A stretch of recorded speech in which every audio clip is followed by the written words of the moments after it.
Welcome, Foot Clan! No Chris Meany this week. It is only myself and Joe Holka, so screw that Canadian guy. We're going to get things done this week without him, right, Joe? Yeah, I mean, it's just, so he seems like he's always on the move, man. He was in Canada for a little bit. I mean, he's always in Canada. He was in Vegas for a little bit, bails on us this week. I mean, maybe it's week 11. We were just talking about it. Like, this grind is real at this point. But Chris is doing all this fun stuff, man. Maybe we should get out there and do a little bit more things and like actually leave the house a little bit more often. I've told him before, he is the most traveling dude I know in the business. Like, he talks about how much his workload is crazy and everything.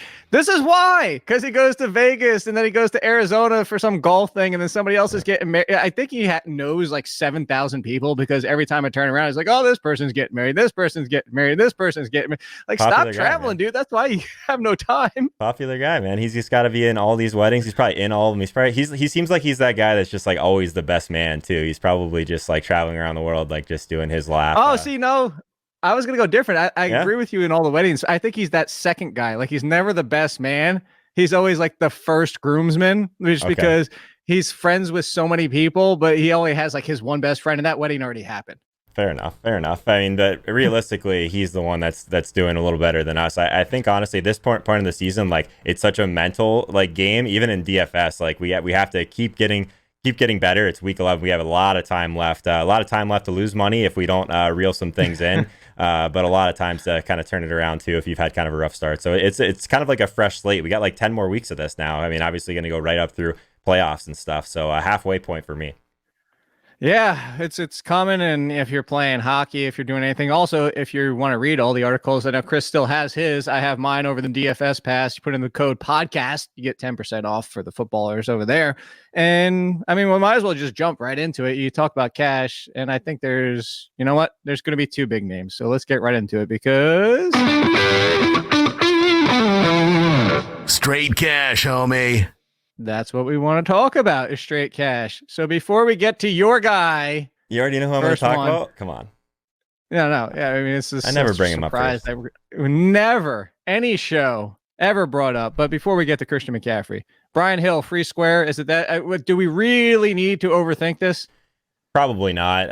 And what stands out to me right away, in particular on DraftKings, is how tight the pricing is again. Last week, it was really tough to build lineups unless you found some value that you liked. So running back kind of opened up a little bit. We got the Damian Williams news last week late. But this week, it seems like it might be another week where we need to find at least one running back slot, as much as it pains me to say that, to pay down for a little bit of volume. So Brian Hill is the one that stands out to me. 4,800 on DraftKings, 5,900 on FanDuel. 18.9 touches is what I have him projected at right now, which seems relatively solid. He's someone that is active a little bit in the passing game. In college, he was someone that was kind of a bell cow back, so I think he can handle it. It is Carolina. We know we can run on Carolina, right? Worst team in the league at defending the run. They're definitely a lot stronger at defending running backs in the passing game, but at 4,800, the volume should be decent. And it's not that I'm like actively trying to jam in Brian Hill because I love him as a talent. It's just I think we're going to need that savings this week. What do you think about it? Yeah, I'm with you on that, mostly because the most rushing touchdowns given up this year, Panthers 14. It's ridiculous. That's how you beat them, is you just beat them on the ground. Although this is the week 2 with no James Bradbury. I mean, we'll get to wide receivers, but this is a sneaky feeling I have. Well, I'll save it when we get to wide receivers. But to your point, the thing about Brian Hill, and now for seasonal to tie it into this whole situation, my only concern with Brian Hill is, as you said, the passing game mildly involved. If you're looking at Brian Hill as a talent, big guy, faster than you think, actually very similar. Right behind him is Quadri Olsen, that's why I'm not worried that Olsen's going to take too much away from him, because they both fill a similar role. But I do think Kenyon Barner gets a little bit involved, and I don't think it's going to be anywhere near Devontae Freeman, because we have talked about that before and joked about that he essentially turned into James White this year. Yeah. My only concern is this a more balanced offense? You talk about the touches. I feel like 90% of those touches are going to have to be running the ball. And if they go pass happy, if they fall behind, does he potentially come off the field for Barner? That's the only downside. But at this price, I think, again, I asked the question at the beginning, don't overthink it. I think that's kind of overthinking it. But I think that's the only downside to Brian Hill. Yeah, I think we've had weeks where we've had these free squares, I guess, quote unquote, but these guys feel safer to me than Brian Hill. I don't know why. I have this weird feeling about Brian Hill. I don't think it's like by any means like some of the plays we've had that we're just not going to be involved at all in the passing game. But like some of the things that you're saying about your at least concerns if he comes off the field, like there's some unknown here that we really don't know. Like the matchup is really good on paper. You're probably trying to bring back someone on Atlanta because obviously Carolina's in a great spot on the other side of the ball as well. There's a couple wide receiver options that I think are interesting on the Atlanta side too that are at least relatively cheap now that Hooper looks like he's going to be out. So I don't even know. It sounds crazy. Like cash games, yeah, Brian Hill probably makes sense just to totally get in some of these other guys that are more expensive that you're going to really want. But in tournaments, I think there's other ways you can go for some savings in this game if you wanted to get a little bit different. So that's kind of the key to the slate so far, at least at the beginning of the week. Like, what are you going to do with Brian Hill? So I'm with you. Yeah, I'm with you on that. All right, so on the other side of the ball, look who's there. Christian McCaffrey. There you go. Look, I will say this. If you did, and it wasn't a huge savings, you brought up the point, but if you did pull off of him for Dalvin Cook last week, you might have done a lot better than some people, only because it wasn't a bad game for Christian McCaffrey, but those savings, especially if you did what I did and dropped way back and got and I'm not here to gloat. This is not what it's been because in our 3-man contest, I still finished last. I'm just saying there was an opportunity last week because the price had become so high and restrictive. But against Atlanta, I mean, where are you looking at this, Joe? Because you're the Christian McCaffrey guy. Are you coming off last week and saying, you know what, that's the worst case scenario and he's still kind of worth it? Or did what happened last week make you think, you know what, maybe there is a case to be made? It's a slate by slate thing. So like last week, it was it definitely made some sense if you liked your bill. If you're trying to get up to someone like Michael Thomas, like Godwin was a guy that we really liked that kind of hit his floor, even though he saw some decent usage. Like to get those guys in, it was really hard to play Christian McCaffrey. So a lot of people paid down for Saquon, got burned. Dalvin Cook, thankfully, was on Sunday Night Football, I believe, last week. So he wasn't on the main slate at least. So we didn't have to worry about that. I feel like every time Dalvin Cook's not on the main slate, he just goes completely nuts. And then we catch his Madison and all these Abdullah touches when he's on the main slate. So hopefully that doesn't happen again this week. But yeah, Christian McCaffrey at 10.5 again this week. Like, what price would he have to be at home against Atlanta? Like, if you take out that we are kind of trying to find value on this slate, like what would he have to be for you to just take him completely off your board? Like, I think he's still got to be in there, right? 30 points as a floor. Like, sign me up for that. Yeah, I kind of think that's what you're looking at is the fact that, what was it, 29.1 or something? I was trying to pull it up on DraftKings last week. So if that's the worst case, but of course, you're going to look at it, it's a little bit about 2.5 times, almost 3 times value. And how much are you going to complain about 2.5, 3 times value? I think the only difference was, this is so I'll ask you this more as a roster construction question, because the best lineup I had on DraftKings was around 200 points. I pulled off McCaffrey. Now it was down to Le'Veon Bell, who only had 16.8. But the difference is because I was able to smash at basically Lamar Jackson and then Tate, Kirk, who are both savings at the same time, but then have the wide receiver upside, have it with Lamar Jackson, have it at tight end.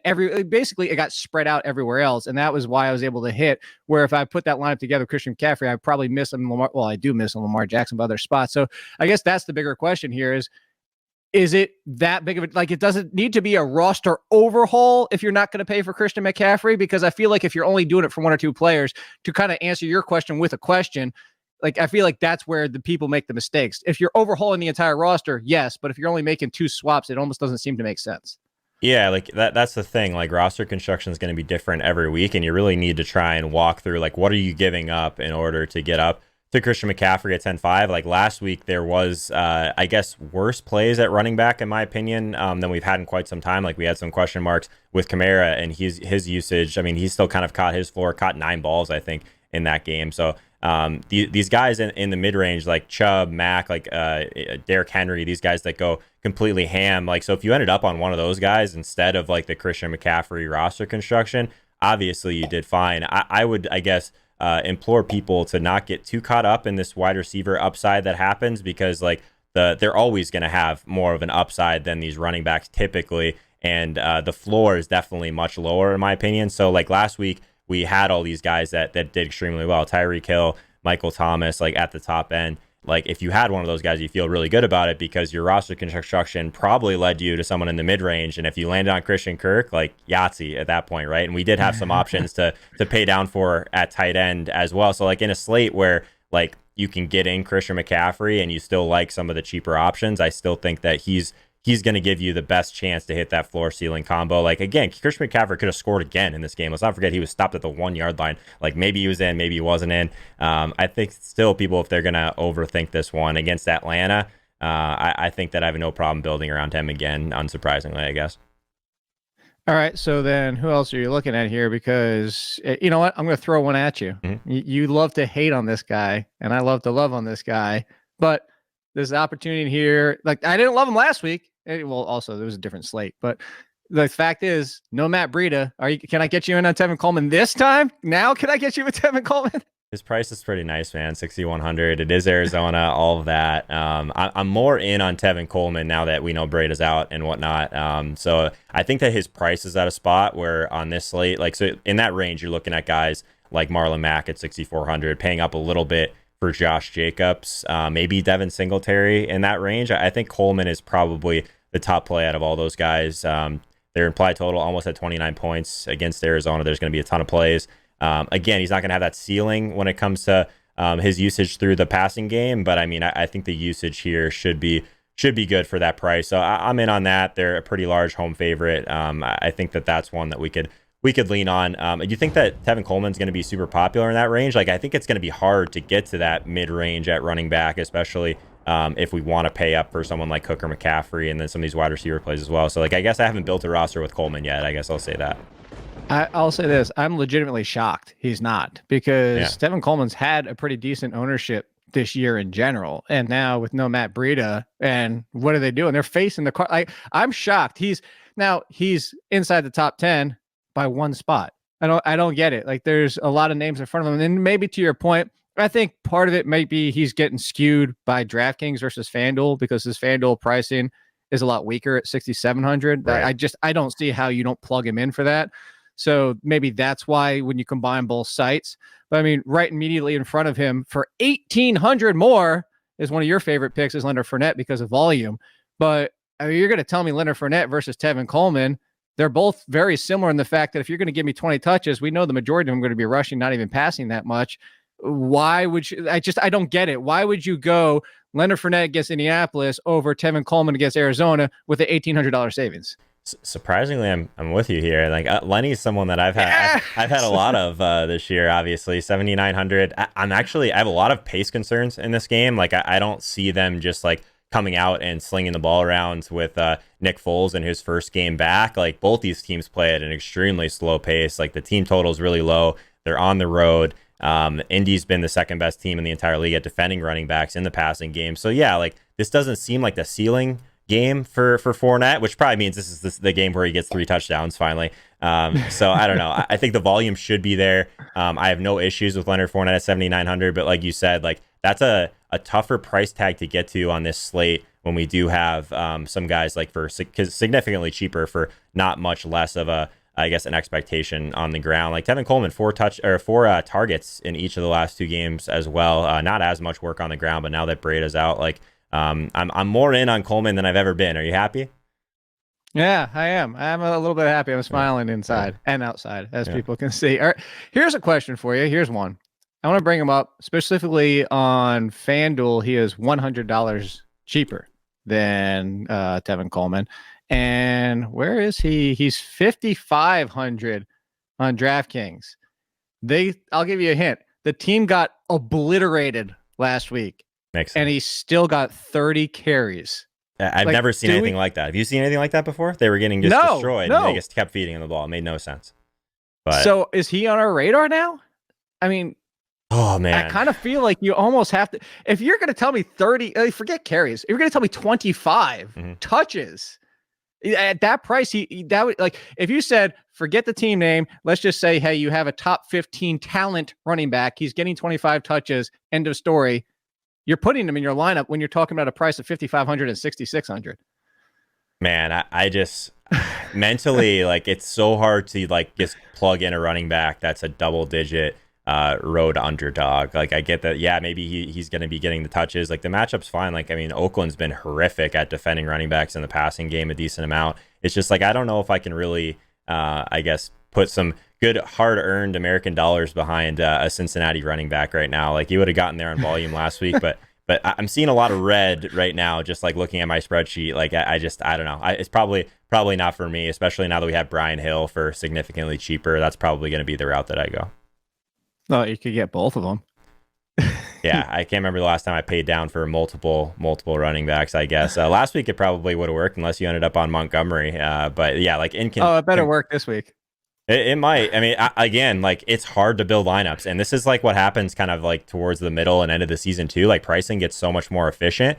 And like, we're going to be talking about some really cheap defenses, some really cheap tight ends, because there's no possible way to get to some of these wide receivers and running backs unless you pay down. And at quarterback too, like we might have to really dumpster dive for some of those. So it's an interesting week. So these guys are probably at least in play if you're rolling out a lot of lineups. But I guess Joe Mixon, there's a lot of wrinkles there that I would just tend to avoid typically.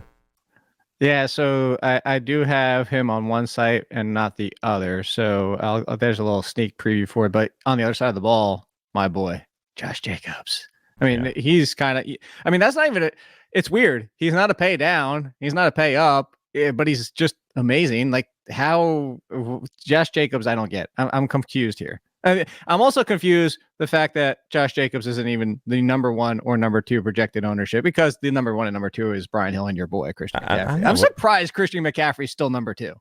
I'm not. He's like the GOAT. Have you watched him at all this year? No, I've actually never. I haven't watched a single game. He hasn't been on Red Zone once, I don't think, the entire season. No. No, man, Josh Jacobs. I don't share the Josh Jacobs love that you do. I think that like he's like the type of guy that I struggle with, right? Like, he's very inconsistent in the passing game. Like, he's never going to see elite volume in the passing game. He saw 16 carries in the last game, but he just scores touchdowns and gets there somehow. So like, his price is probably still at a really decent spot. It is against Cincinnati. Like, he's probably going to get 24, 20, 22 touches in this game. Like, not much through the air, but I don't know. Yeah, he's probably a good value. Like, him versus Leonard Fournette for 1K more. It's a little bit of a different conversation. I think that like, against Cincinnati in this spot, Josh Jacobs at 6,900 has to be. I have him projected as like probably the 3rd, 4th highest owned running back right now. Is that kind of in line with you, or is he lower than that? That's the top 3. Like I said, is McCaffrey, Hill, and Jacobs. Okay. So there you go. Actually, right behind Jacobs is Dalvin Cook, who might as well bring up. I mean, I've got him on one side, but not on the other. Dalvin Cook is. I think on FanDuel is really easy. You're getting a $1,900 savings to drop down to him from Christian McCaffrey. And I love Christian McCaffrey. We know you love Christian McCaffrey, but 1,900, you kind of almost have to, don't you? Yeah, I like Dalvin Cook a lot. If it ends up bearing me again with the kind of other usage of these other random, like, not even just like Madison and Abdullah, but like this Irv Johnson, like these tight end like dump offs, like, it's like so tilting. But 154.8 total yards per game over the last 4. That's a pretty elite number as far as yards from scrimmage. In comparison, Christian McCaffrey all the way down at 129, so significantly less yardage that we're getting from Dalvin Cook. He seems like, and I heard someone else mention this earlier in the week, like, Dalvin Cook to me is almost like the everything we want to see from Kamara, or what we remember from Kamara. He's just like bouncing off of all these touches or all these tackles and breaking these massive plays. So if you end up underweight on the game where he just goes completely nuclear with those bigger plays, like, you're really behind, especially if you're paying up at some of the other positions. So I love Dalvin Cook at 8,900 in comparison to some of the wide receivers that have been priced up a lot. I'd be shocked if I didn't have a significant share of Dalvin this week, even in not a great matchup against Denver, but they are at home. Yeah, well, that's the one way you do beat Denver, is running the ball. So, and we've seen with no Adam Thielen on top of things. All right, so anybody else? Are you ready to move to wide receiver? I think that's good for cash games. I think we covered most of the guys up top that I was looking at. All right, so let's talk about that's about everybody. I was going to bring out Le'Veon Bell, but we're done with Le'Veon Bell at this point, aren't we? Yeah, I think so. We're done trying. It definitely not in cash games for me. It's just like too much variance, I think, and just, I don't know. I think that every time you play him, it just never feels great, right? I think there's other options. It doesn't. And hey, you know what? We'll talk about the Redskins defense in a little bit, but yeah, wide receiver. Now, this is what I was saying. He's a great play in general. He's Julio Jones.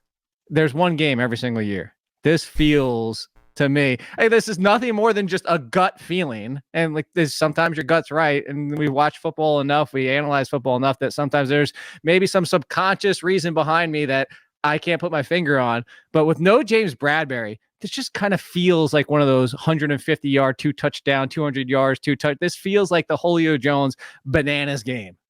Julio, I have like such a love-hate relationship with this guy. Like I actually do. I mean, comparison, like the price for him right now in comparison to Michael Thomas. Michael Thomas is $9K on FanDuel. He's $9,900 on DraftKings. You get Julio Jones for $7,500 on DK, $78 on FanDuel. That's a huge amount of savings. I'm not sure that the upside is too much different. Like you said, like Julio has these just absolutely crazy games a couple times a year. I think you'll go broke chasing that just because if you pay up for those games where he doesn't get in the end zone, which seems to happen quite frequently for Julio.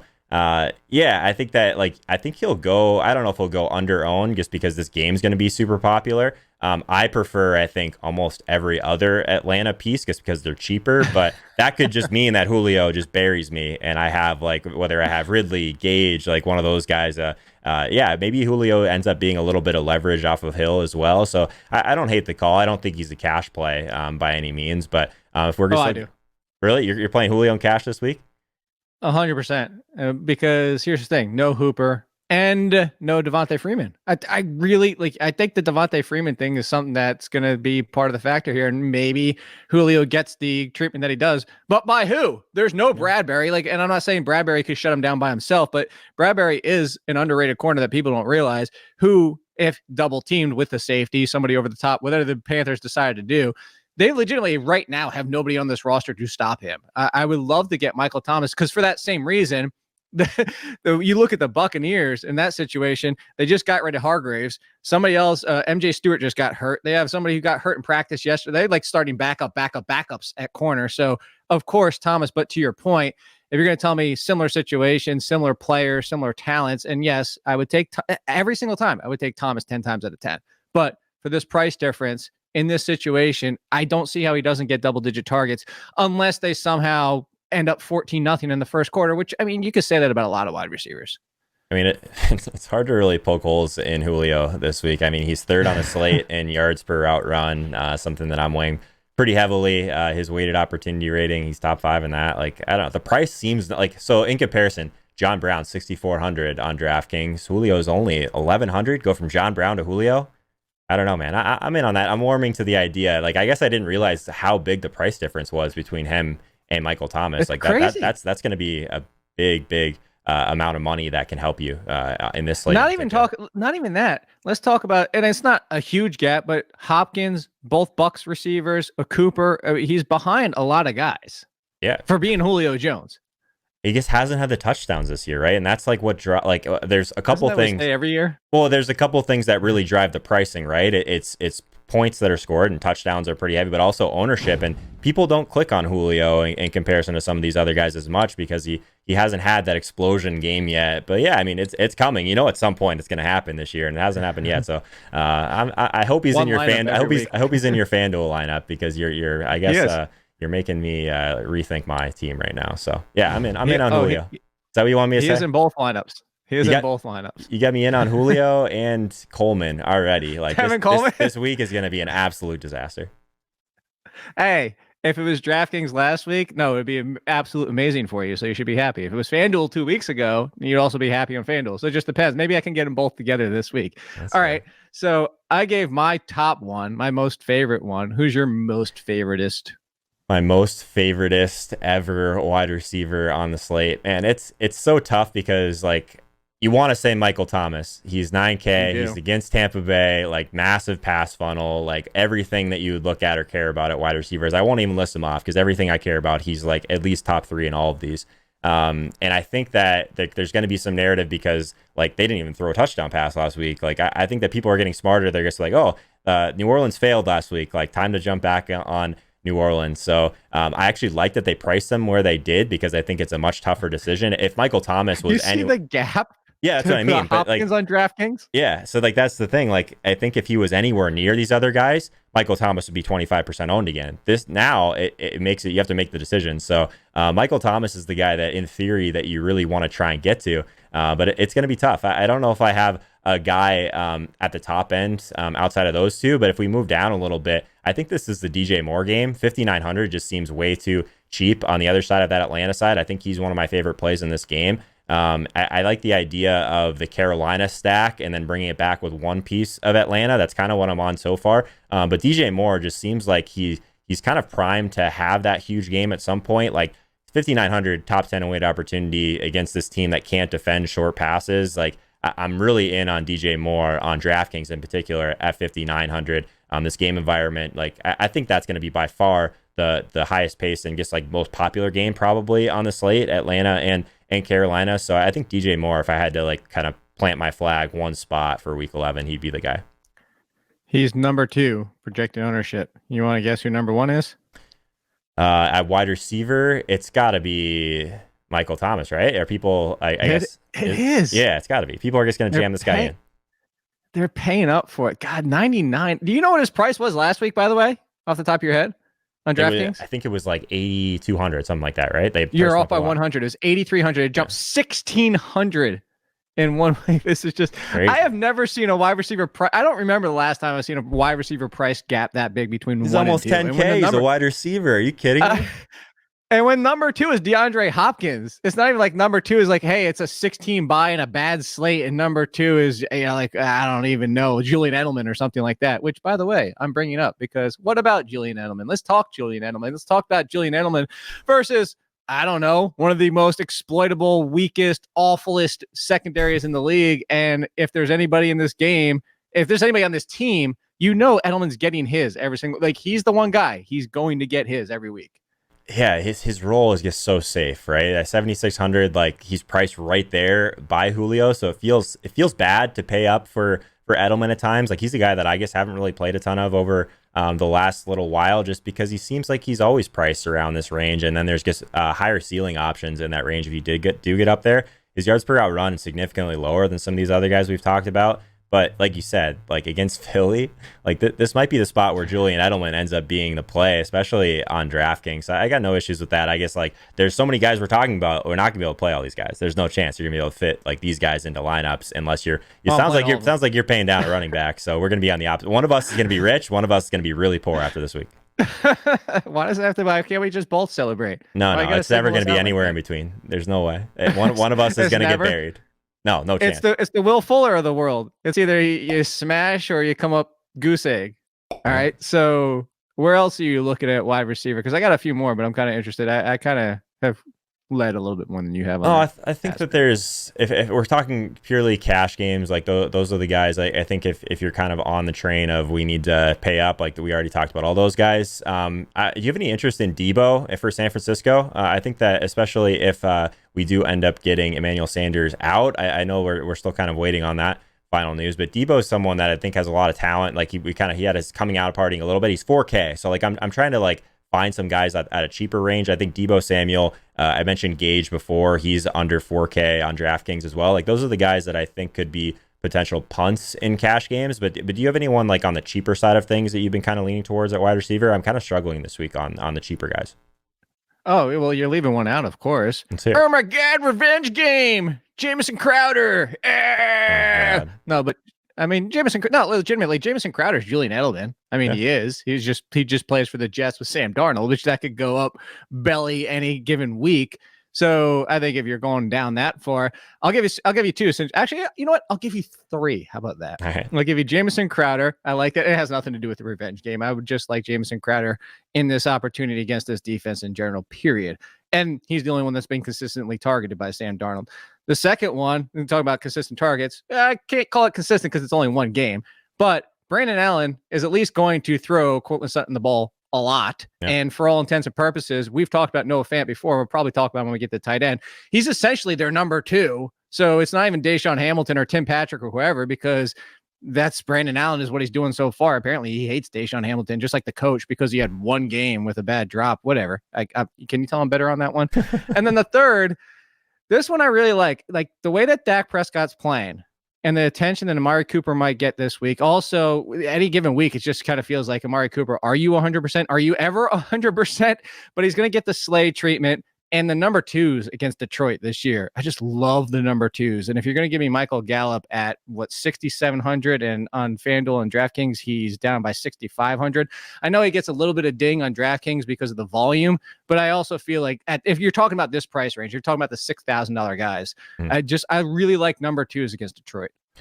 Yeah, that's an interesting one. I hadn't considered him because he feels a little bit overpriced. But yeah, if they end up taking Amari away, maybe he ends up being a decent play in this game. Like, do you think Detroit's going to be able to keep up on the other side? I think that this game could have some pace to it. I have some interest in Detroit and Dallas in that game. I'm just not really sure the exact direction that I want to go yet. I think that Crowder at 5,700, like, again, I just think he's a little bit overpriced as well. So like the mid range doesn't look great to me at wide receiver. Like at that point, I'm probably just going to jam in the Carolina guys, whether it's Curtis Samuel or DJ Moore. Like those are the guys that I prefer in that range. Like maybe Terry McLaurin at lower ownership, which I'm sure we'll talk about at the tournament side of things. But yeah, I don't hate Gallup. Like Gallup's a guy that like I like his profile like on most weeks anyway. It just seems like he's been priced up to a spot where he's a little bit out of reach for me. But Courtland Sutton's an interesting one at 6K. Like I think that of the guys you mentioned, he'd be my favorite.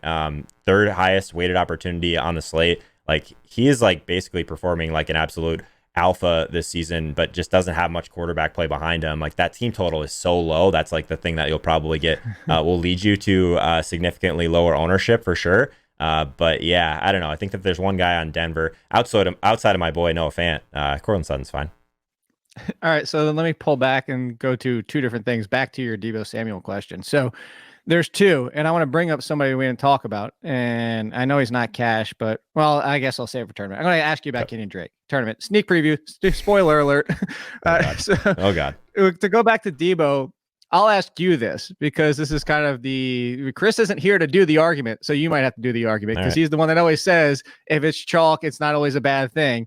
I find myself kind of talking myself out of Deebo, and if people follow me, and I'm not saying this to be, I told you so. I'm saying this because it's coming from a fan. I'm one of the biggest fans of Deebo Samuel. In my pre-draft write-up, I said I love everything about the guy. You could go back and look. I said I love everything about the guy except for the fact that I asked him a question at the combine, and he said I don't know. That's a good question. Like, how do you say I don't know? Like, give me something. Come up with something. You know what the question I asked him? I said, what's his most underrated? I said, what's his most underrated skill? And he said, I don't know. Didn't have an answer. Wow. Yeah, didn't have an answer. So I say that, but I feel like as the number one, asked to be the number one on a team that, I guess, against the Cardinals last time, they didn't go run heavy, but this is a run heavy team, which I just kind of feel myself talking out of Deebo Samuel. God, man, I think for me, it's just the price, though. He's 4K. Like he's so cheap in comparison to like what we need on this slate is someone that's like super solid down there. And he seems like the guy that makes the most sense based on the matchup and all of that. So I like Deebo quite a bit. I think you're barking up the wrong tree if you want me to try and play the side of let's just play the highest owned wide receiver on the slate because he's a lock. Like that's not how I play DFS. Like if you guys, the weeks where I've had or I've struggled this year is just talking myself out of some of the best plays at wide receiver. But if it was to go the other way in a tournament, I do think that there's value in fading some of these wide receivers that have a larger range of outcomes and do kind of get up there in ownership. So what's Deebo at right now as far as his projected ownership? I didn't expect him to be like super popular, but I guess it does make sense. So not surprisingly, Deebo Samuel is third, right behind Michael Thomas and DJ Moore. So I feel like if you get the official Emmanuel Sanders is out, he might be number one. Yeah, I could see it. That's kind of probably what people are waiting for because, again, there's just not a lot of enticing value on this slate. So I want to ask you about number 4. You didn't bring him up. We didn't really touch on it too much, but it is that same game we talked about before with the Saints. Mm-hmm. And that's Mike Evans and Chris Godwin. We've been playing this game the entire year. Like, oh my God, which one do I pick? If somebody tweeted this out, I wish I would have been able. It just went by my feed and I saw it while I was working. And then I couldn't find, I don't know, because it wasn't somebody I followed. Somebody retweeted it into my timeline. So I couldn't find it after that because I didn't remember who retweeted it. But anyway, it was about the Mike Evans, Chris Godwin situation. So here's what I'm going to tell you what the tweet said. And now you tell me how you feel about both of them this week. When behind Mike Evans, more targets, more air yards. When they're up, less air yards, more targets, Chris Godwin. So now this game, does that make you feel like Mike Evans because they should essentially be behind?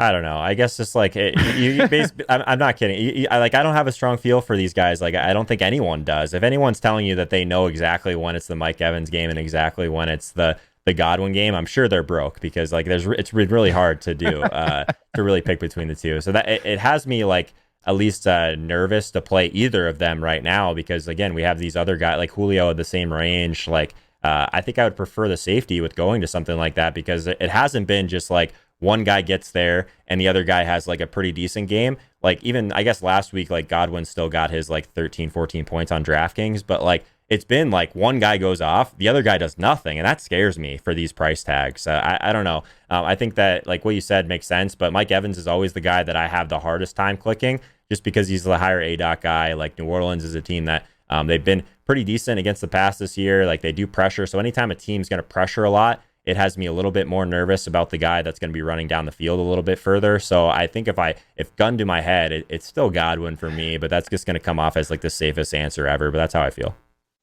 Yeah, the funny thing is their prices dropped on both sites, and Evans' price dropped twice as much on both sides. Surprisingly enough, Godwin's dropped by 100, Evans dropped by 2, and then on FanDuel dropped by 2, and then Evans dropped by 4. So Yeah, like the Arizona effect, I guess that'll do it. I guess so. All right. So, because you asked me, my cheap guys, you brought up Deebo Samuel. Is there anybody else that we haven't brought up that you're kind of looking at? Or would you mess around with anybody from Jacksonville with Nick Foles back?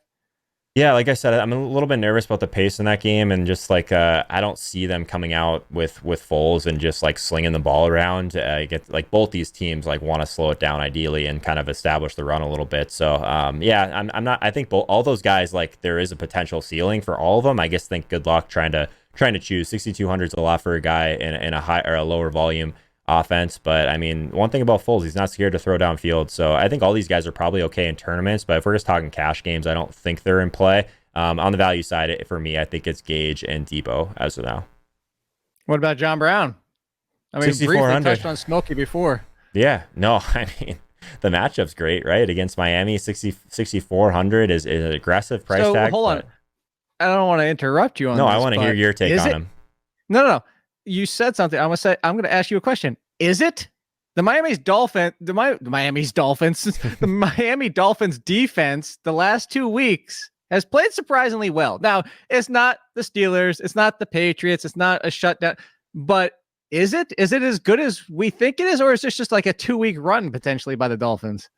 Yeah, I think anytime you're trying to look at a really small sample of a defense is playing well over the last couple of weeks and get you into trouble, we have a much larger sample of them being terrible. So, yeah, I think 6,400 for John Brown. Like, this is a team that you can beat deep. I like that. I have more concerns about Josh Allen than John Brown, but yeah, I mean, he's like right there. Like, if you're kind of trying to choose between John Brown and Cortland Sutton, I think it's probably John Brown for me in that price range. I don't know if I'll get there because at that point, probably just paying down for DJ Moore for about 500 less on DraftKings. He's basically the same price. So FanDuel, he's 5,900, John Brown. So I think on FanDuel, he makes way more sense to me. But that's a really cheap price tag for John Brown against Miami on FanDuel. So I might be in on that one. All right, let me throw a couple quick names and we'll get to tight ends and quarterbacks. Didn't bring these guys up. Even though it's cash, your boy, the other Brown, the Marquise Brown. Snaps slightly go up, still not quite to where we want. I mean, it's 50%, less than 50%. I mean, I see you kind of, I feel like, is he still tournament only? I think he is. Yeah. It just, his price, like against Houston, it makes some sense, but they're a team that defends the deep pass very well. So yeah, I mean, yards per route run, Marquise Brown is just smashing. He's like not playing as many snaps as we would like, but like he seems like a guy that's still going to carry. What is his like, yards per route run? Like 7? 4.7 over the last 4 games. Is it really 4.7? That's extremely high for anyone listening. Like that's very high. The bet, yeah. For anybody listening, so you don't have to go looking. You might not even have access because that's usually a premium stat out there. But the good, like the really good ones, are usually like 2.3, 2.4, and let alone to get it like to 3, to get to 4. I mean, that's insane. That's a crazy number. Yeah. So like Michael Thomas 2.8, Julio Jones 3.1, John Brown 2.3. So like these guys that are over like you said, like 2.3 or higher. And a lot of times it's some smaller sample guys in there, but it's like all the elite wide receivers in the NFL. And Marquise Brown is sitting at 4.7. That's a ridiculous number. Yeah, I can't get over it. Yeah. All right. Crazy. So, all All right, one more name to throw at you. AJ Brown's not back. Tyler Boyd in this matchup.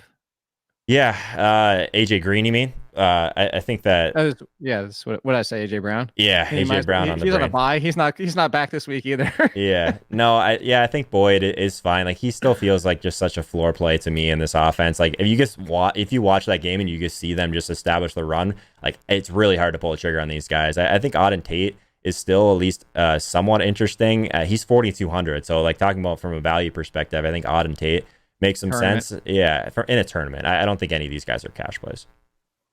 All right, so tight ends. Here we go. No George Kittle. Boom, off the list. It's kind of after that because I'm going to ask you about the two bigger names right behind him. It's the two. Well, Austin Hooper's off the list too. So there's only two names really left at the big top. And yes, I am ignoring Zach Ertz because he doesn't deserve to be in this group anymore. The only two left are Mark Andrews and Darren Waller. So here's two questions for you, Joe, for different reasons for these guys. Darren Waller has been quiet over the past couple games. Hunter Renfro's actually been their best receiver, including Darren Waller, including Tyrell Williams. So how do you feel about Darren Waller against Cincinnati? The other one, Mark Andrews, rebound week, smash week. Surprisingly, I looked this up, and this is in the APA column, and it'll probably be a mention over on the site as well with the footballers, is the Houston Texans defense has been pretty dang strong against tight ends this year. So do you pay up for either? I love the Waller call at 5,500. He's like kind of gotten back to that spot where he seems like he's a decent price point. Like 6,700 on FanDuel might be tougher to get to, but on DraftKings, I think he makes some sense. His weighted opportunity has dropped a ton. Like you said, like it's been kind of a little bit of the Hunter Renfrow show, which is interesting. But against Cincinnati, second worst team in the league at defending tight ends, like behind Arizona, like it's the tails that we're targeting in these matchups, and the tight end position is so touchdown driven that I think that Waller is great as far as like if you're going to get up there. I prefer him to Mark Andrews. One thing about Mark Andrews too, and we do this show earlier the week, but if you're listening to your content wherever you get it, reading a bunch of things about, and everyone is saying the same thing. So like last week it was Mark Andrews is like, he's not running enough routes, can't play this guy. That's the time you take a chance on a guy that we know is talented, that is going to see a target share, that like you'll get him at way lower ownership than he should be in a great spot. So like Mark Andrews was a phenomenal tournament play by the end of last week. Now people might chase that a little bit. So maybe if you missed it, maybe it's not the time just to kind of lock him in. Houston's been pretty good against tight ends, so on the other side of that spectrum. So I think if you're paying up, it's Darren Waller. But what are your thoughts on it? Yeah, I think if you are, but where I'm looking, and what call me a sucker if you will. I mean, I'm 100% saying it. I know this can bite me in the butt a ton, especially because the matchup isn't that great. But I'm looking at tight end. I'm not touching Zach Ertz. It was funny. I actually wrote up about Zach Ertz and Dallas Goedert and said, you might want to stay away from both if Alshon Jeffrey's out, because now you're just going to get additional attention. I'm okay with Goddard if Jeffrey's out there. But I looked it up too, and somebody was like, "Oh, I think they're both sneaky plays. One of them's going to hit." Well, first of all, if you say one of them's going to hit, you can't come with that nonsense. You got to pick the one. Second of all, have you seen what the Patriots have done to tight ends this year? Do you know how many guys have gotten over 40 yards? One. Do you know how many guys have scored? Two. Do you know how many guys have scored double-digit points? I think it's one, maybe two, maybe in that other touchdown game. It's been domination against tight ends. I'm not touching either one of them. So that's what I'm saying. I think go there. Again, maybe Goddard if Alshon Jeffrey actually plays. It's the reverse for that situation. I'm not touching Jared Cook because I hate the guy. I will never touch him anywhere, no matter what. It's the other side of this. Bruce Arians finally gave OJ Howard 90% of the snaps on the field, more than wide receivers, running routes 60% of the time, over 60% of the time. He finally gave him the use. Now, I know it's risky because, similar to your argument about the Dolphins, this is only one game versus an entire season of misuse of O.J. Howard, and it's not a great matchup against the Saints. But for the price, I find myself hard not to buy into O.J. Howard. Yeah, another guy that I've probably talked myself out of too much, at least in recent weeks. But yeah, I mean his price, for good reason. Yeah, I mean his price is. I mean it's still. I mean he's in a decent area where like if you're gonna take a flyer on a guy, you might as well take a flyer on a guy that you think is pretty talented. I mean I was even gonna bring this up, but I think it's a funny story. Someone I was chatting with earlier this week was talking about how Jameis used to have issues with his eyes, right? So he was actually in college. I'm sure he's got contacts and stuff now, but he used to just like kind of like target these big receivers that he sees down the field, and maybe he just thinks that OJ Howard is Mike Evans at times this year, and that's why he's been getting more targets. So I think there's something to be said for just these big athletes that they have on their offense. And Howard, I think, I mean, if you wanted to kind of go back to that, I don't think it's completely terrible. You just have to know that the floor is pretty low. But Zero. At 3,600, I mean, he's still a guy that's got to be in play. He's not running near the amount of routes that some of these other guys are. But an uptick in kind of his role, that's something you got to pay attention to at the position for sure, when this is a tough position to peg. Yeah, and the thing is I'm pivoting off from Jack Doyle, who I like a lot, but the Eric Ebron's still involved. Eric Ebron had a ton of targets last week, but he Ebroned him, of course, because he's Eric Ebron. So anybody else? I mean, yeah, you haven't mentioned my guy yet. Not Hawkinson? Not Hawkinson. Not Noah Fant. What do you think about Greg Olsen this week? 3,900. I guess feel like I basically have talked about your guy. I thought you were about to say Mike Gesicki. I was God. Come on, buddy. R.I.P. my Gesicki lineups last week. I actually don't think it's terrible to go back to him. Maybe we'll bring him up again in tournaments. But Greg like massive total. I guess trying to get as much Carolina this week is kind of what I'm on at this point. He just seems too cheap for a guy that's leading the slate in routes run over the last 4 games. 139 routes. I think that he's at a spot where his usage has been there. It was kind of only a matter of time before he popped off for a decent game, but his price hasn't moved a ton. So I think that he's still a guy that, again, if you're just trying to stack up this game, add Greg Olsen to your stack and kind of move on, and it allows you to upgrade a little bit at some other positions.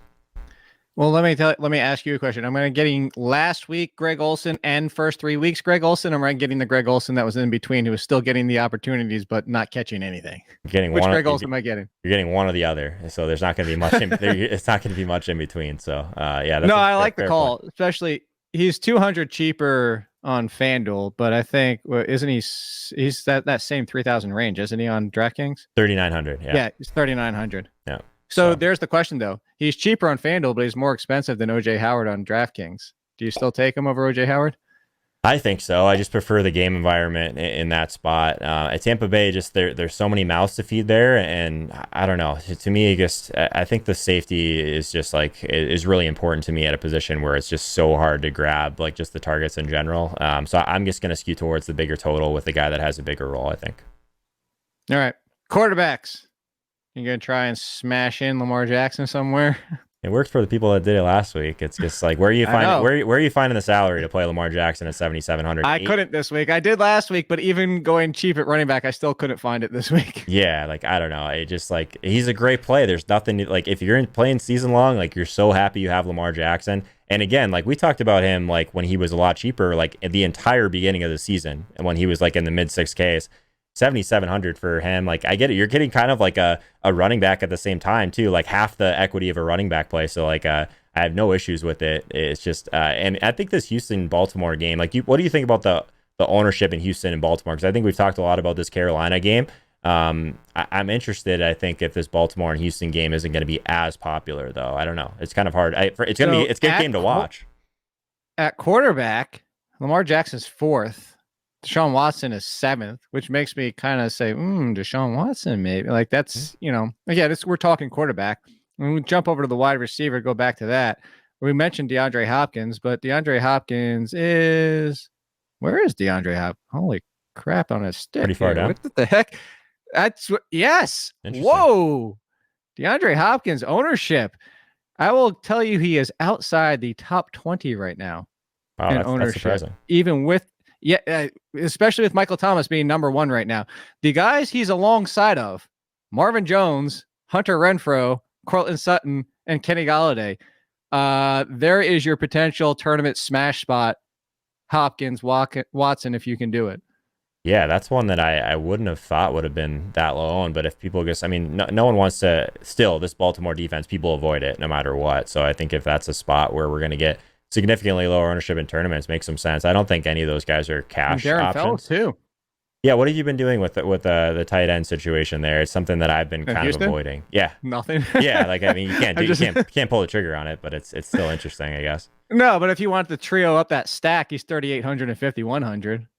For the ownership percent. I think there's still better plays to answer your question. For sure. Yeah, I don't hate it though. I think that those guys at the top are interesting. Anytime you get a Hopkins at really low ownership, and we're talking about all of the other guys on the slate in his range, that's an interesting spot for sure. You know what else you could do? You could plug in Will Fuller if he's active too. All 3 of them. Is he gonna be back? What do we know about Will Fuller? Because I got to change my lineup. He's still 50-50 as of right now. Oh, you Do I got to roll, change your do I, line. do I roll the dice in our 3-man? Just get Will Fuller back in there. Can you put Will Fuller at all 3 wide receiver spots? Is that possible? I would win all the money if that was the case. Quarterback. Here's one I'll give you, and this is like a sneak. Like I don't mind telling you this. He's in my quarterback on almost every single one of my lineups, and he's in the top 5. But I don't mind it. I'm going Dak Prescott. Like I understand he had those 2 down games, but if you look at his play for the majority of the season, if you're not getting up to Lamar Jackson, and then for the price, I just brought it up and you talk about it, he's still just $100 cheaper than Deshaun Watson. But I like him more in cash than I like Deshaun Watson, but I will go Deshaun Watson in tournaments over Dak Prescott because of the $100 price difference. Yeah, I mean, I have no issues with Dak. He's someone that, like, this year in particular has been throwing deeper, which I really like. Pretty decent total even on the road. Do you get nervous about these? I don't know. I guess I can't get too nervous about it. If Stafford doesn't play, like, do you think there's going to be enough back and forth to really have Dak hit value? And you mentioned that Amari's probably going to get the Slay treatment. So, like, who would you pair with him as well? I guess that's my problem with it. Gallup. Yeah. Dak Gallup all day long, get the savings and get the piece. And I actually am not that concerned because Jeff Driscoll is just Josh Allen. Oh, I actually like Jeff Driscoll quite a bit, actually. I'm not even trying to downplay that one. So, you know who the most popular quarterback is? It's not Jeff Driscoll. It's got to be... Should be obvious. Kyle Allen? Yep. Yeah, it's got to by be. a wide margin. He's a great play. We've talked about everyone on his team. Like, the quarterback at that point has to be at least in play, right? Yeah, if we're bringing them all up, I mean, you kind of have to. I think he's popular because of the savings too, though, right? Because Kyle Allen's 4,700 on DraftKings. That does a lot. Or sorry, that's Brandon Allen.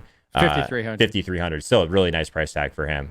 So I think that's probably the reason that he's been higher on. It's not as nice at Jeff Driscoll at 4,600. I'm kind of in on Jeff Driscoll, actually. This guy runs a bit. Like the matchup against Dallas, Josh Allen. High tempo. Like I'm interested in him. Like I still have him projected for like 18 or so rushing yards. Like he's kind of like the little bit of the Ryan Fitzpatrick type play to where, like, if it goes terribly wrong, like, you're going to look really dumb. But like last week, even like in a game where he only threw 1 touchdown, he still got like almost 20 points. Like, no. So to your point about Ryan Fitzpatrick, I'm going to bring up something that D'Angelo Williams said on the show that I do with him is when you're the backup quarterback, you don't care because you're playing with house money. So to your point, even if it goes belly up, you could just be the Blake Bortles, like, he's just going to keep throwing it. He's not going to stop. He's not going to be like, man. Yeah. I think that's part Jeff of it Driscoll. too. Like there's the Slate weapons breaker. that you have there. Like they're not gonna. I mean, they can help him not fail, I guess is what you're saying. And so I think that like, am I going anywhere near Galladay, Marvin Jones, those guys? Like, probably not. But I think that Driscoll at 4,600 just opens up so much on this slate. Like, he's so much cheaper than any of these other guys we've talked about at the position. That even last week he was 4,200 last Driscoll, week. Galladay, Hulkinson stack. Yeah, do it. Changing my lineup again. Now I gotta get Driscoll in. Thanks for doing that. People are gonna have no idea what my lineup is now, though, because I've said that about 4 times and I'm gonna change it. Well, no, that's why we do it at the end of the show. By the way, Chris isn't here, and I finally remembered to do defenses before the end. That's it. Yeah. There you go, Chris. Yeah, I think he reminds you of it like every single week. Yeah. Do you want to without even looking? Well, you can't look at it because I'm looking at it, and you're looking at all your spreadsheets. Do you want to guess who the projected highest owned defense is? Let's see. San Francisco's got to be up there. I'm gonna say no. Really? San Francisco's way down. Really? People are legitimately scared of the Arizona Cardinals now. That makes no sense to me. I don't know. I guess I'm stumped on that one. I was gonna say I was actually pretty locked into them for higher ownership. Are people just gonna jam in the Patriots for 5K? No one's got salary for that. Nope, nobody's got the Patriots. Patriots are actually higher. They are higher owned than the 49ers crazy. as of right now. That's crazy. No, I'm stumped. Who is it? The Oakland Raiders. Really? Against Cincy. Yep, Yeah, Oakland people just think Cincy's terrible. So that makes some sense. They don't pressure, though. So you just said it. They think. And this is also one of the things where, are we overrating a defense on matchup? This is the reverse of the Tyler Eifert against the Arizona Cardinals. It's like, how far do you take a matchup where the Oakland Raiders aren't among the top 5, even they're not at the high adjusted sack rate? Yes, the offensive line is miserable, but as we just saw at the same time, like, they might just run the ball 7,000 times. Yeah, like the Raiders are like never a team that I'm really on because they don't pressure at all. They're like, Sports Info Solutions, they have some awesome pressure data over there as well. They're just like always either middle of the pack or below average in pressure rate. Like these games, like, I don't know. I think that, if you're just targeting a really poor offensive line, that makes some sense. I don't know. I'm not so much on that train this week, though. I don't really love a They're ton 20th and adjusted sack rate. Yikes. Yeah, so that's just not a play that I really ever make. What do you think about Washington on like the cheaper There you side go. of things? They've got to be pretty popular too, right? Against the Jets. They're not popular enough, so I'm patient. happy with that. They're like 8th, and at defense, it was just similar to the quarterback. It's relatively flat usually. I'm in on that because it's Sam Darnold. Sam Darnold might see ghosts any given week, as we know. And we continue to joke about it, but listen, even if he doesn't, he's turnover prone. I mean, this is the Josh Allen, although the bigger thing here is, Josh Allen can run and run for himself. Sam Darnold doesn't run that much, and he still has the same issues of potentially. He's Jameis Winston without the 400-yard games. Sam Darnold's like the perfect one to go against. Yeah, I'm with you, man. I think that anytime you can target that guy makes a ton of sense from trying to pick your defense for sure. So I'm in on that. You know who Sam Darnold is? Who? It's gonna be like that. You remember the Scooby-Doo and they rip off the mask and they're like, oh, it was groundskeeper Willie the whole time, or whoever it is. I know that's from Simpsons, but anyway, they're gonna rip off the mask and be like, oh, look, Eli Manning's still in New York. He's just on this team. That is completely absurd, but I love it. It's true though. Yeah. Tell me this. If you found out today Eli Manning had been playing the entire season for the Jets, you'd be like, well, that makes sense. Oh, yeah, okay. I guess I could see that. Yeah, exactly. Just takes his mask off. Oh, God. Yeah, no one would be surprised, I think. Would you roll out? Here's what I think is the funniest one of all of them. The Miami Dolphins defense is the 3rd highest ownership. Good Lord. That makes no. I mean, what's their price, though? Because, I mean, is that 25 and 36? No, they're not. That's not even to answer your question before you even ask it. That's not. The min is 1,500 for Arizona against San Francisco. I mean, I like that play considerably more than paying up 2,500 for an extra 1,000. Yeah. I mean, Arizona, at least we know they're going to pressure. I mean, at that point, like, they're a team that, like, again, let's not forget, like, they played San Francisco pretty well last time these two teams played. Like, there is some injuries for San Francisco. Yeah, I have no issues actually with paying all the way down for Arizona at 1,500. Like, this is a slate where that can go a long way. And I think we've mentioned that probably 100 times on this podcast, but you guys will understand as soon as when you start building lineups that you just can't make these teams that you're picturing in your head right now. So that's a spot where we can pay down. No, and do you know what defense is $600 cheaper that I would still risk just at this? I know there's no, but I'm just $600 cheaper. I'd just roll out the Bengals against the Raiders. I'm not touching a defense for just because I don't know. I don't understand. I wish we had somebody to come on the show and be like, this is why I'm playing the Dolphins. I don't understand that ownership. Like, there was a couple last week too where I was just like, that makes no sense to me, but that's one that's a tough sell, I think. Don't fall into that trap, people. Please don't. Let's talk tournaments. Let's get to it. And let's actually. You down with GPP? Would you touch them in tournament? I don't think so. Not at that price, man. Not with the 3rd highest ownership. Yeah, there's no way. I think that's a really tough sell for me. All right, running back tournament or anybody that we haven't brought. I told you I was going to bring him up. I'll do it first. Kenyon Drake. So Kenyon Drake destroys this team. First game ever played. Now you can have the counter argument and say off week for San Francisco, short week, didn't have time to plan for who Kenyon Drake was. Wasn't expecting Kenyon Drake to touch the ball that much with David Johnson back there. Now going into this game, for his price is still very low. The 49ers have been more vulnerable, but they're still not. Is there any way you're heading towards Drake? No. I don't know. 5,400. Like, we just talked about how we have Josh Hill on the slate for some volume that we can project there. I had to scroll pretty far down to even get to Kenyon Drake on my sheet here. So really low total. San Francisco, not a defense I'm really just actively targeting. I don't know. Did you like what you saw from Kenyon Drake even last week? Like, when DJ was in, I know DJ was really struggling, but Kenyon Drake didn't do a ton last week either, did he? I don't know. I didn't watch that game very closely. It wasn't that great, but I mean, it was better than anything. Was better than how David Johnson looked. He looks hurt, right? Like, he's got to be hurt, right? If anybody hasn't seen the clip where he gets the ball and runs and then just walks to the offensive line and just basically stood there. Yeah. I feel bad for him. I know you're a huge fan. I'm a huge fan. Anybody who's followed us know we are huge fans.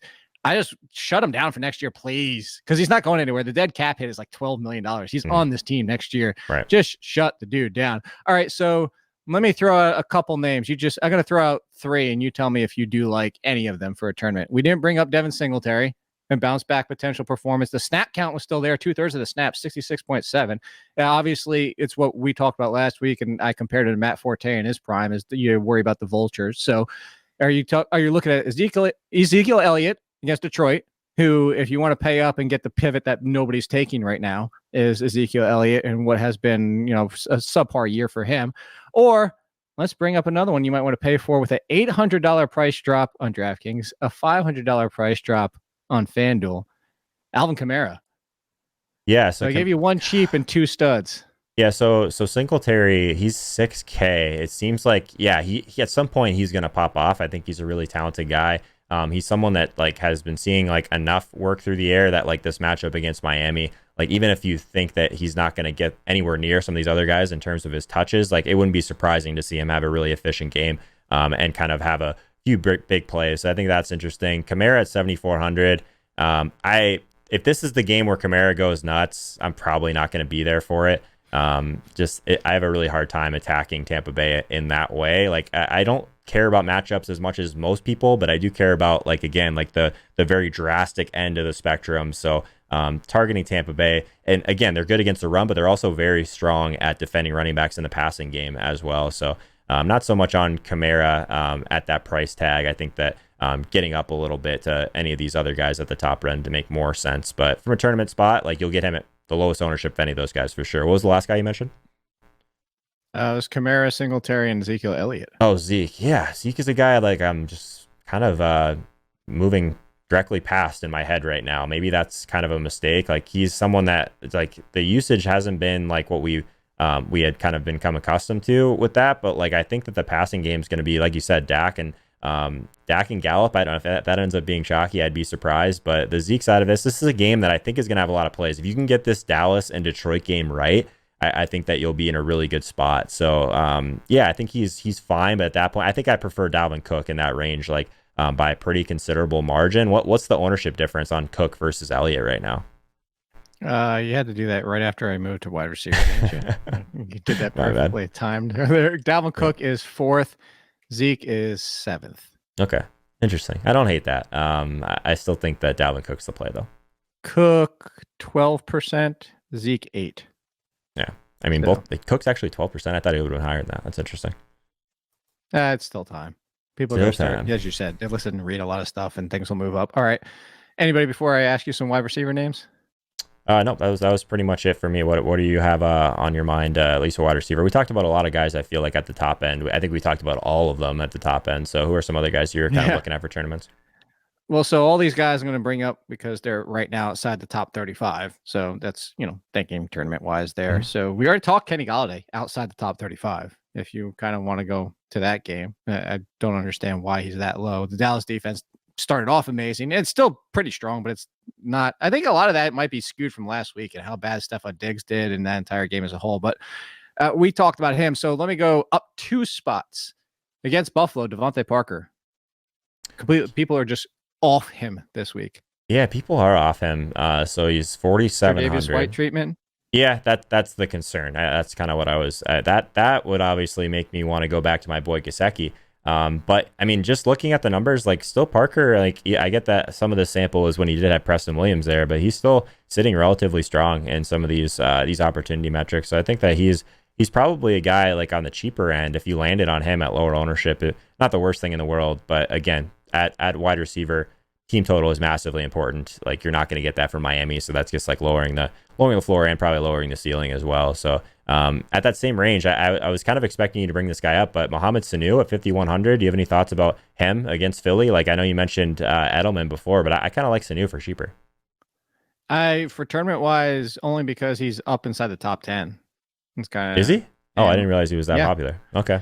And that's kind of why I was going to circle back for more of like, is he a better cash play? But I don't even like that because it's the Patriots. What if this is a Dorsett game? And I know Sanu and his usage, and part of the reason he was on the field so much with the Falcons is because he can block. Mm-hmm. But it's the Patriots. I go back to I trust Julian Edelman, the end, and James White. That's about it. But I don't want James White just has such a capped ceiling outside one game this year that I don't really ever touch him in DFS.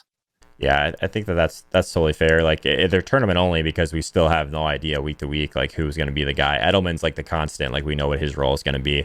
I guess on the other side of that game, do you have any interest in Alshon at 4,800? His opportunity has actually been relatively strong. Philly does have a pretty strong offensive line as well, so maybe they hold up New England's pass rush a little bit. He seems like he's just too cheap in that range for like a guy that does have a pretty massive role in that offense. I don't hate him. Not for you. You hate Alshon. I hate wide receiver blank facing Stephon Gilmore. That's what I hate. Fair. Like, I See, know that's stuff I don't pay as much attention to as you, because I don't think there's as much value in the wide receiver stuff. But again, the tails, if you think that that's someone that you would just completely avoid, like I'll kind of defer to you on that one, I think. Well, it's Gilmore, and also Alshon Jeffrey missed practice, so he's not 100%. Even if he plays, he's not 100%. And I want Alshon Jeffrey 100% now. So when you say the matchup stuff, I don't go as far as like, oh, Jenkins has been, in the past, he's been one of the best corners. He's been playing better of late. I'm not that scared.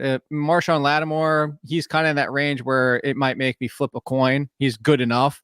So I'm saying I agree with you generally, because I think people can get way too caught up on that. Mm-hmm. But when you're talking about the 3 or 4 elites, and I would put White, as we just saw what he did to Odell Beckham with double-digit targets and still kept them in check. It wasn't a terrible game for Odell Beckham, but it wasn't a good one.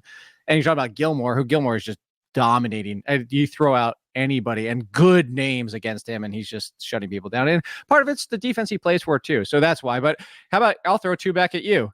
Against the 49ers, nobody is owning Christian Kirk and Larry Fitzgerald this weekend.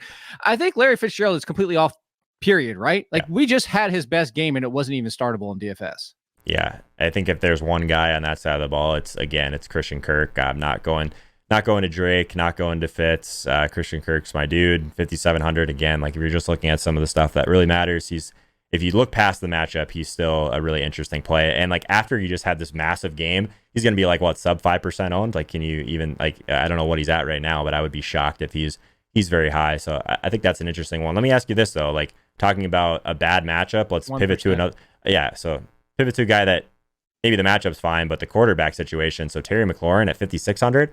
From a tournament perspective, like, this guy is so talented. He's facing the Jets, who just can't defend the deep ball. What do you think about McLaurin? 5,600, 5,500 on FanDuel is kind of what I was kind of zoned into. His price on FanDuel is pretty egregious. So 100% with you until projected ownership. 9%, really? 8th on the board. Man, I'm like missing on ownership today. I guess it's early in the week, but I'd be shocked if he's that. No, I mean, it's early. He is behind Chris Godwin, in front of Julian Edelman, Julio Jones, Sanu, Samuel, Dede, your boy Marquise Brown, Jamison Crowder on the other side of the ball. His projected ownership is almost double Jamison Crowder on the other side of the ball. Yeah, that's pretty crazy to me. And I love, people know this, I love Dwayne Haskins. For 2020 and beyond, I thought Terry McLaurin was going to break out in 2020 when they started playing together. I was not expecting this, and I'm happy to see this. I'm a big Terry McLaurin fan too, but Dwayne Haskins is not ready right now, and no fault of his. He's very inexperienced coming from college, but that offensive line is going to do him no favors either. I'm 100, and I said that I'm 100% with you. If Terry McLaurin was 2% owned, if he was down by the Will Fullers and Devontae Parkers and the Cortland Suttons, and for the price that you're talking about, but you're going to put him inside the top 10. Nope. Yeah, no chance. I was picturing him being much lower owned than that. So hopefully that's something that goes down throughout the week, but we need the savings. So I guess I'll kind of defer to the experts on the ownership when it comes to that, but we'll see. Yeah, it's crazy. Tight ends, any tournament plays for you? Yeah, I guess I'm still trying to figure out how owned Greg Olson's going to be, but he's still the one that kind of pops to me. My boy Noah Fant at 3,700, terrible matchup against Minnesota. So if we're talking about tournaments, I don't think people are going to play Fant.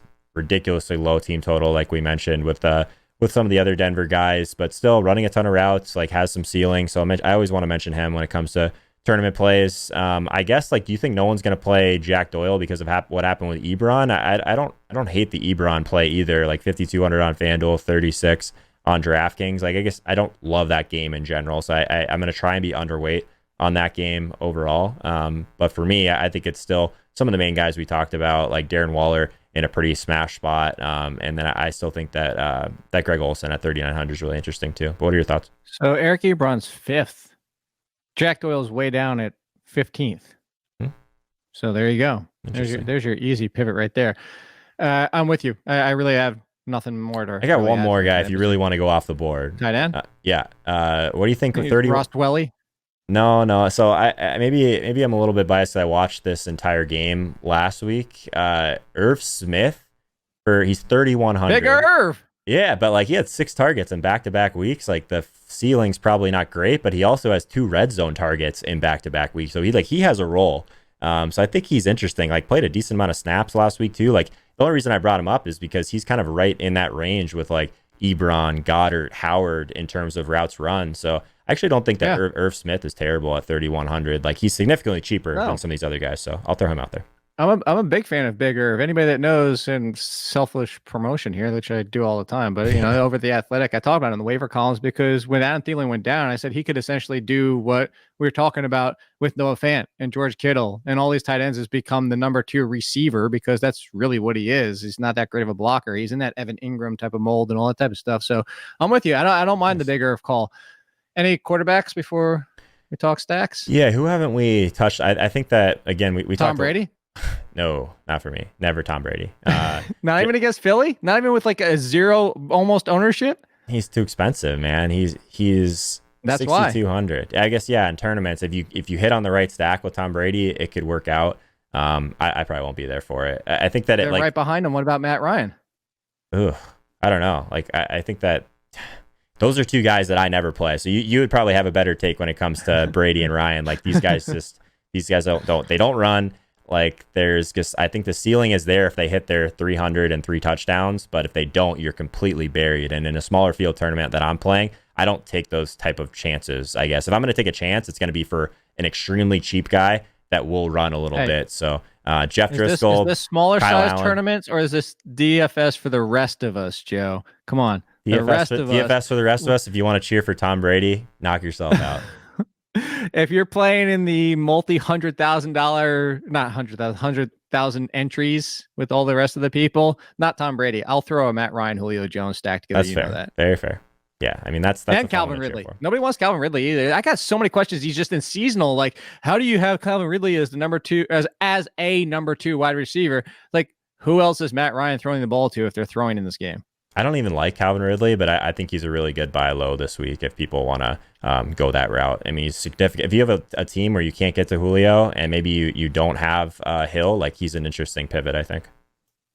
All right, so I'll give you one more. Who's behind Ryan Finley and Jacoby Brissett and Jimmy Garoppolo in the same game? Kyler Murray, you're all over that for 1% ownership, aren't you? I love Kyler, but this is a really tough spot to get there. But in tournaments, I mean, this is someone that I probably have a little bit of blinders for this kid, but I do think that anytime you get him at super low ownership, he has that ceiling potential to just break the slate. Like he could kind of approach some of these other guys we're mentioning, like Deshaun Watson, like Dak for a lot lower ownership, and you get a nice price discount with him too. Like there's really only a couple guys on the slate that you can kind of put in the same category when he's using his legs. So I like Kyler a decent amount. I haven't really considered him, but I think he's fine for tournaments. All right. So let's wrap things up. Some stack attack and lineups since we have no Chris. Stack attack. Stack attack. Oh, wait, but guess what, Chris? You're not here. We're doing it without you. DFS Battle Royale. Because I do have a mini stack in my DFS Battle Royale, and I will go first. I think it's kind of obvious. That's why. My 2 stacks, if I'm going towards them, is Dallas and Atlanta. That's where I'm going for stacks. Fair enough. Yeah, I think give me your team first. I want you to go first because I like to leverage off of your team if there's one spot that I'm still trying to fill in. All right, you ready? So Dak at quarterback. Nice. I don't think you're gonna have a lot of this. This might be the first one.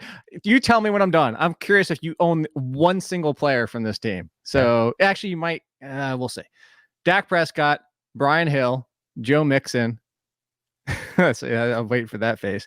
Julio Jones, Cortland Sutton, Michael Gallup, OJ Howard, Dalvin Cook, and the Redskins defense. I own 2 players from your lineup in my spot, but actually probably not the ones you're thinking even. So like the call with Dak. Guess? Yeah, let's hear it. Sutton and Redskins. No, but I did consider Sutton very heavily. I went a slightly different route, but I did play the Redskins, so that's one of them. I'll give you one more guess on the last one. Nope, didn't play Brian Hill. All right. So my stack: Kyle Allen, Christian McCaffrey, DJ Moore, and Greg Olsen. Gonna bring it back Ooh, with your boy like it. Julio. So I'm like big time stacking up that Carolina game this week. But at the running back position, like I said, Christian McCaffrey. I'm gonna play Tevin Coleman this week in my lineup, and if it goes terribly wrong, I'm gonna blame you. And then You know Leonard what the best Fournette. part is? Right now, as of right now, I don't. Oh my god, I got a cramp. Hold on. Oh crap! My hamstring just cramped. I'm so sorry. Holy crap! I've never had that happen during a record. And anyone that missed that just now, because I'm sure we're going to edit that part out, Jake literally got out of his chair because he got a hamstring cramp as I mentioned the name Tevin Coleman. So if that's not a reason to stay on this guy this week, I don't know what else is.